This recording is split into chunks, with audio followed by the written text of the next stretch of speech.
Fala galerinha, eu sou o Pedro Figueiredo e hoje eu vim conversar com vocês sobre História de um Casamento, o novo filme da Netflix. Vamos lá! What I love about Nicole, she is a mother who plays, really plays.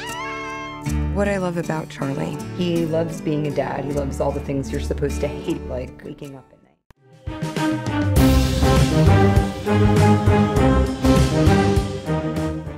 Então pessoal, História de um Casamento aí de 2019 do Noah Baumbach tá lá na Netflix com o Adam Driver e a Scarlett Johansson.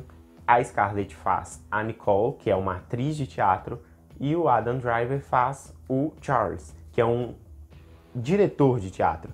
E eles se conhecem nessa, e daí o filme já introduz de uma forma muito legal, porque é meio que um monólogo de cada um, só em narração, e vai mostrando cenas ali do casamento dos dois, e meio que intercalado com uma cena de teatro que ela tá protagonizando e ele tá dirigindo, então a gente já tem essa intertextualidade bem no início do filme, já te colocando na atmosfera do restante do longa ali, e eu já achei muito legal logo nos 5 primeiros minutos de filme. Em questão de roteiro, o filme é muito bem amarrado. Eu sempre falo isso aqui no canal, mas esse é um exemplo de filme muito amarradinho mesmo. Ele usa sempre de foreshadowings, que é como quando você usa um elemento na trama que meio que te dá pistas do que vai acontecer depois. Ou quando você usa um elemento na trama, muito filme não consegue fazer isso. Usa um elemento e depois se esquece desse elemento e no final do filme não utiliza mais. Aqui não. Tudo que o diretor coloca, ele usa depois e usa de forma inteligente. Então o roteiro é muito bem amarradinho, eu gostei muito disso. Apesar de ser um filme com uma temática assim de separação e tudo mais, o filme é engraçado quando tem que ser. E eu gostei porque ele não colocou tipo um personagem para ser tipo o alívio cômico do filme. Ele utiliza vários personagenzinhos menores para fazer coisas e interagir com o pessoal de uma forma que vai deixar aquela situação um pouco jocosa. Isso acontece em uma cena quando eles estão discutindo o divórcio com os próprios advogados, assim. E acontece uma coisa, tipo, muito trivial, que o cara passa a mão no cabelo do Charles, assim, e ele dá uma risada super sem graça, que tipo assim, mano, eu gargalhei de rir na cena. Então, tipo, não é aquele humor, tipo, pra ser patético, é um humor de situação diária mesmo, que aconteceria super. A irmã da Nicole é super engraçada, a mãe, e a dinâmica dos personagens acaba gerando um filme que é engraçado quando tem que ser, mas sem perder o peso da história central, que é um divórcio. O roteiro utiliza também essa questão não só da graça, mas também para dar uma alfinetada na questão da advocacia, quando se envolve nessas questões de separação, onde um quer sempre ganhar do outro, mas às vezes não é o que o próprio casal quer. Então, quando eles vão procurar os advogados já estão sempre pensando na guarda e no dinheiro, como que vai dividir, quando na verdade os dois não estavam querendo nem envolver advogados nisso. A Nicole acaba envolvendo, então ele acaba que tem que colocar um advogado também, porque senão ele perde o direito, essas questões de leis assim. Mas ele usa essa brincadeira para mostrar como o mundo da advocacia vê um divórcio, mesmo quando as partes estão querendo fazer um divórcio amigável e tudo mais. A cinematografia e fotografia do filme são impecáveis. O diretor usa muito planos horizontais, eu adoro isso quando tem uma pessoa andando assim e a câmera vai na horizontal acompanhando. Às vezes ele mistura esses planos horizontais com planos sequências que estão muito presentes no filme. O filme tem bastante plano sequência, ele junta esse plano sequência com um zoom, às vezes ele utiliza só o zoom, às vezes ele utiliza o plano sequência com o zoom com o plano horizontal e acaba posicionando a câmera, que ele gosta bastante desse giro também, que mostra bastante do ambiente e duas pessoas interagindo, e a pessoa sai de cena, volta, você continua ouvindo o que ela tá falando, e quando a câmera para nela, ele usa um enquadramento que é totalmente, assim, incomum de você ver no cinema, e ele usa alguns enquadramentos meio em contra-plongé, assim, que é quando você filma de baixo para cima, às vezes com o personagem bem deslocado em cena. Eu gostei muito da cinematografia e da fotografia do filme. O filme é muito bem filmado e esses planos sequências são sensacionais, principalmente na cena mais forte do filme, que é um diálogo entre os dois, e a câmera fica lá acompanhando aquele diálogo. Tem cortes, sim, claro, mas a sensação que você tem de fluidez naquilo e como os diálogos são muito, assim, até pesados, chegam em um momento, mas você vê o sentimento dos dois na cena. E, cara, o Adam Driver e a Scarlett Johansson estão simplesmente excepcionais nesse filme. Como eu falei da atuação, o Adam, que até ano passado também estava aí na temporada de premiação, não falei nada ainda, mas ele estava com Black Klansman, é isso mesmo.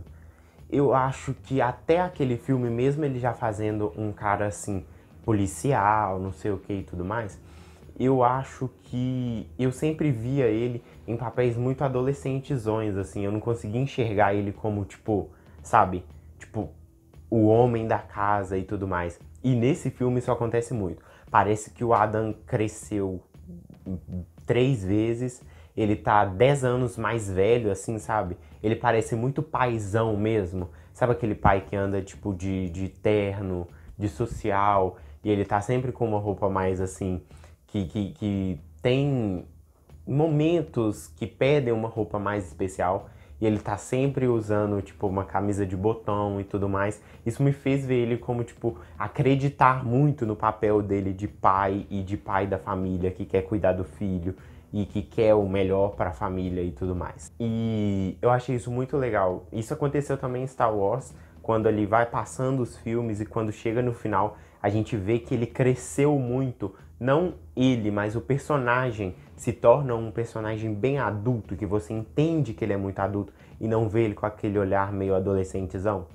Aqui é o ponto onde ele tá, tipo assim, o pai da família e você acredita muito nele. Por outro lado, a Scarlett Johansson também carrega todo o peso e a mágoa que ela tem de meio que seguir tudo que ele quer e deixar o querer dela um pouco para trás, sabe? Detrimento do seu próprio querer pelo outro.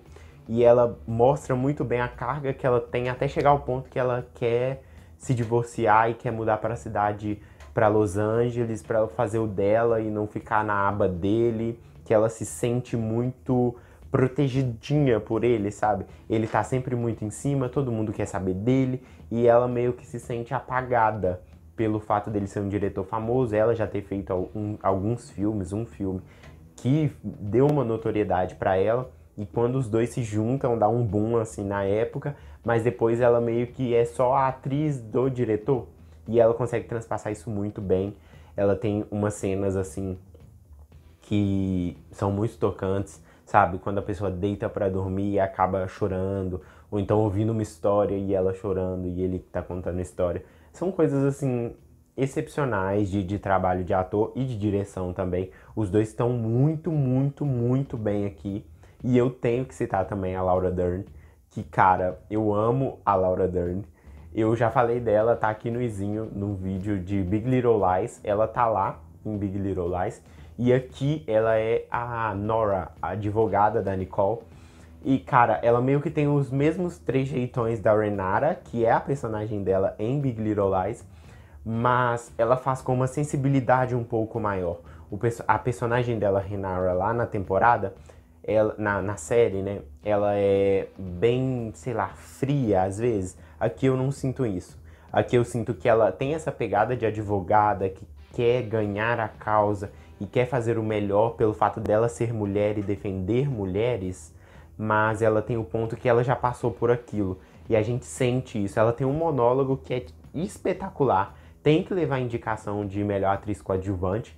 E assim, como eu disse, não só esses três, o elenco todo do filme é muito bom. A trilha sonora acompanha muito bem o filme. É uma trilha que tá ali para ajudar na narrativa, sabe?